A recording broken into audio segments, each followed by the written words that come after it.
Lorsque l'on a beaucoup de données à analyser dans Excel, et surtout lorsque l'on veut croiser ces informations, on va être certainement amené à utiliser un des principaux outils d'Excel, les tableaux croisés dynamiques.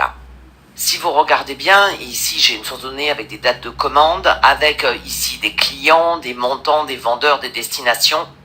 Et si je vous montre un petit peu combien j'ai d'informations à l'intérieur, j'ai plus de 9000 lignes. Donc vous comprenez bien qu'il est important de pouvoir traiter ça de façon, j'allais dire, un petit peu automatique. Comment réaliser cette option ? Premièrement, si vous avez mis votre plage de cellules sous format de tableau, vous pouvez venir à partir de l'onglet Outils tableau, lui demander de créer un tableau croisé dynamique. Et vous obtenez la boîte de dialogue que j'aurais eu exactement de la même façon si je n'avais pas été sur un tableau, mais si j'avais été sur une plage de cellules, ce que je vais vous montrer tout de suite. Voilà, je repasse en plage de cellules. Étant donné que je n'ai plus d'outil de tableau, je venais chercher ici insérer tableau croisé dynamique.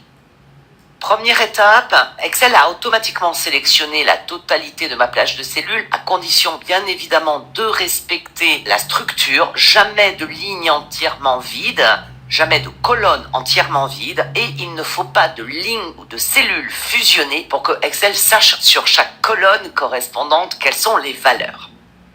Donc il a sélectionné la totalité des informations.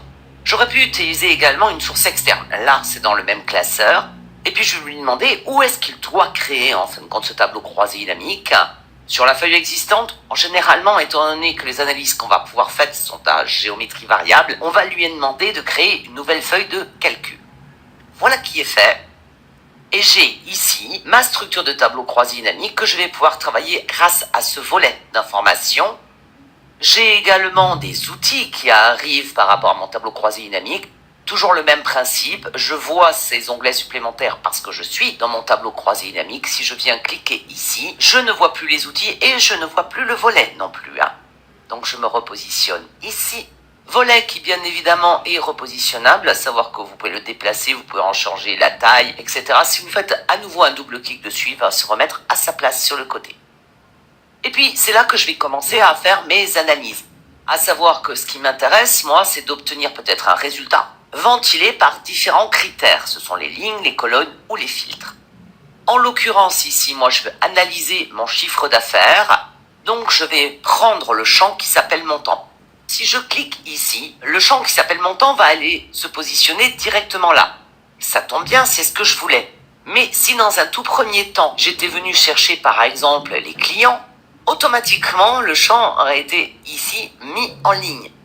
Donc vous pouvez cliquer effectivement sur différents éléments. Vous pouvez également les prendre et les déplacer en les faisant glisser à l'emplacement où vous le souhaitez. J'ai bien ici la somme de ce que j'ai réalisé. Maintenant, il ne me reste plus qu'à demander de la voir par destination, par exemple. Et puis peut-être ici par date de commande. Et vous pouvez déjà constater que lorsque j'étais sur la partie visualisation de mes valeurs, mes dates de commande, c'était des dates à proprement parler. Excel génère automatiquement un affichage de groupe pour tout ce qui est éléments de date. Bien évidemment, à tout moment, je peux changer mon analyse, à savoir que finalement, moi, c'est plus du tout mes dates de commande qui m'intéressent, ni même mes mois, puisqu'il a automatiquement groupé. Je voudrais avoir ces informations, par exemple, par client. Et donc, je viens prendre ici le champ client et je le mets là. Je vais également avoir la possibilité d'intervenir sur quelle est la fonction que je veux avoir sur mes montants de commande. Parce que là, par défaut, il m'a proposé la somme, mais je pourrais lui demander, par exemple, la moyenne. Et dans ce cas-là, vous voyez que mes résultats ne sont pas du tout les mêmes. Voilà comment rapidement travailler dans un tout premier temps avec les éléments de base d'un tableau croisé dynamique.